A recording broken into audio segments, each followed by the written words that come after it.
Well, I want to thank Mark and Bob and the Lincoln Club. I mean, one of the things I talk about a lot is where were you when it mattered, right? A lot of times, there was some article I was writing about, it was the San Francisco Chronicle was writing something, I guess it was about the internment of the Japanese. I know I'm off a completely different area, but 50 years later, you know, they were decrying it, but at the time they were part of the problem, and my old paper, The Register, was decrying the internment at the time. So my point on it was, and my point here is that what happened? What were you doing at the time when it mattered? And I think right now, this really matters, this whole public employee union issue, if we care about the future of California, because they're really plundering the state. I just had a piece in the Wall Street Journal online edition that echoed the theme in the book about plundering California, and this matters now. It doesn't matter, 20 years from now after the history's written, what we say about it matters now, and the Lincoln Club has stepped up to produce this book and also to run an initiative that tries to solve the problem. So this is a battle that matters now. The old deal was that government employees got lower pay, they got somewhat better benefits, and more job security. The new deal is they get it all, right? They retire with $100,000 salaries. I mean, that's not a joke. I mean, Marcia Fritz's pension club, $100,000 pension club database has more than 10,000 members in it, and there are a lot more that get close to 100,000. They get cost of living adjustments, right? Just like my 401k plan doesn't have a cost of living adjustment. They get free health care. They get better pay. Especially federal employees get much better pay than the average private sector worker. They don't have a lot of risks either, right? They don't have any risks. They get fewer working hours. You should take a look at some of the public safety schedules where they work for 3 days every 2 weeks. And there was an old story years ago, the Register, about some firefighters who lived down here. Well, actually, they lived up at Lake Coeur d'Alene, and they bought an airplane together, and they'd fly down for their 3-day shifts, and then they fly back home. And I was on an airplane going up to Salt Lake City, and I was sitting next to this woman who was bragging about her summer house, her vacation house up at Park City, and her new Lexus and all this nice stuff. And I finally said, "Oh, what do you do?" She goes, "Oh, my husband's an Orange County firefighter, and everyone in our neighborhood up in Park City, they're firefighters too." So I said, "Pretty good work if you can get it." So they don't have the worst working schedule. They get more holidays, and then they get these special protections, like ironclad job security. I mean, how many of you get ironclad job security? If I don't, at the newspaper job or a think tank, you're only as good as your last bad editorial, and the public servants, you can't get rid of them. Plus, they have this kind of feeling anymore that they're better than us. I mean, we have the state has a Public Servants Day. I think California has a week, but every day is Public Servants Week.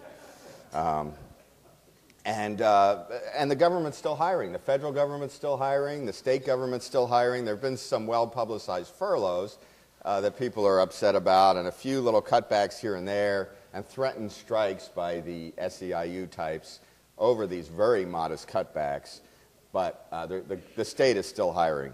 So how bad is it? Well, the average firefighter pay and benefit package here in Orange County is $175,000 a year. Total pay and benefit. That's pretty good.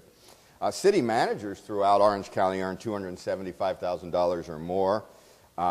They always tell me they're like Fortune 500 CEOs. Well, they certainly get paid like them.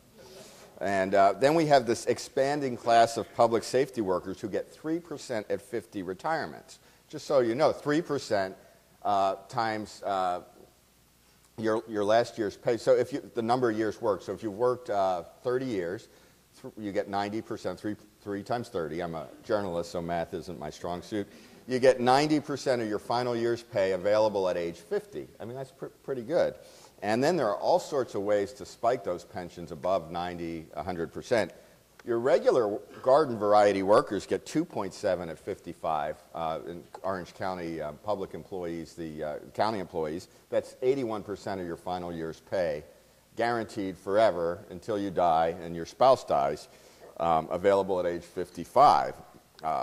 So we also have exploding unfunded liabilities. That's the amount of debt that our kids and grandkids are going to have to pay, provided there's any sort of economy left to pay it, to make good on all these promises, because the courts have ruled that anything that a city council or a county board of supervisors or a legislature grants in terms of benefits to public employees is a binding contract. So when they make these votes, that lasts for 30 years of financial commitments. So we're going to see more municipal bankruptcies.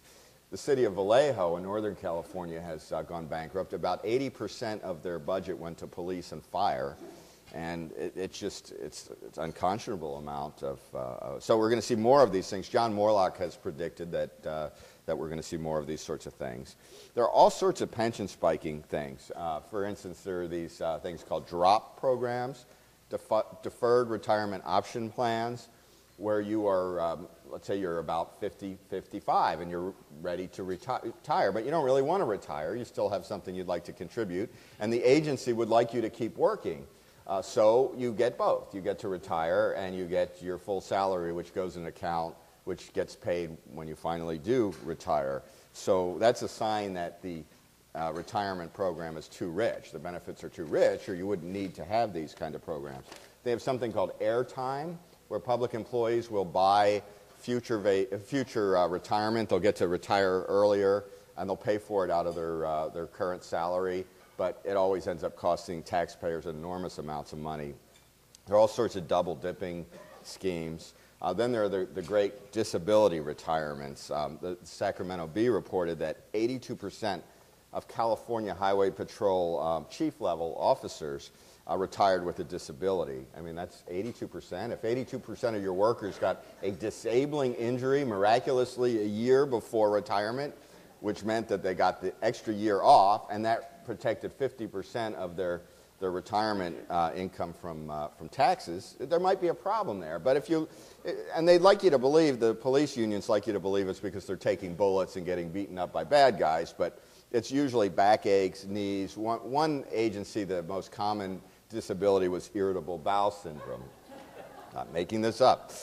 Well, anyway, what does this lead to? This leads to, we need reform, right? We need real reform, and there are two types of reforms. I mean, 2 points that I like to make is, one is that the technical reforms, it's not that hard to figure out, right? You reduce the amount of benefits you pay these people. And even just instituting a new tier of benefits, as a couple initiatives on the ballot that are being circulated now would do, I mean, that could at least fix some of the excesses, right? But how do you get that passed in the world where the unions have so much political power? And that's where Marx and the Lincoln Club's initiative, I think, comes in. You have to maybe break the stranglehold of power, and maybe the way to do it is to deprive them of the easy money. I mean, California Teachers Association, when they need money, they just basically take it. They put assessments on their members. They leverage their buildings. They have all sorts of ways. They can just take the money out of the paychecks without any resistance. So I think that's a very honorable way, an important way to deal with this. Well, last time, I guess Mark has told me about the dishonest campaigns that they used. So you're going to have to be able to fight pretty hard against that. But these are the big issues. The union issues, I think a lot of the issues that people get involved in the political realm on the right and left miss the main issue, I think, in California, which is this dominance of union power. And it's strangling the state. It's plundering us. We're going to have to pay enormous amounts as taxpayers. And we're losing control of our lives, and we're losing some of our freedoms. And I think we're creating a society that isn't the kind of society that our founders envisioned, certainly.